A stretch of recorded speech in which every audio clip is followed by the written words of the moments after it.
on January 20th, Trump signed his executive order officially changing the name or directing Secretary of the Interior to change the name to Gulf of America.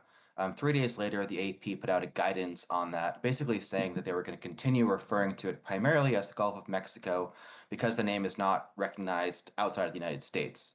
So they didn't want to, confuse their international readers because the AP is obviously the guidance is used around the world and the copy travels widely.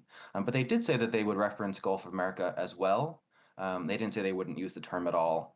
So that was put out January 23rd. Then we kind of didn't hear about it for a while. And then all of a sudden, it was 2 days ago, was when the AP was told that if they didn't change the style guidance, essentially, they would get barred from events. And then a few hours later, that did happen when a White House reporter, Chris Magarian, got barred from an event. Then it happened later in the day at a diplomatic room event. The reporter was not let in, and then yesterday it happened again. So we're on day three potentially. We're waiting to see what happens today on it, but there's no indication that the White House is going to change course. They obviously doubled down during the briefing yesterday and very much rejected a question that Caitlin Collins asked, where she said, why isn't this retaliation? And defended why it isn't and how it's a privilege to go into the Oval Office. So we're kind of in a stalemate right now, and I have no idea how it's going to end, but it's a pretty big deal, I think.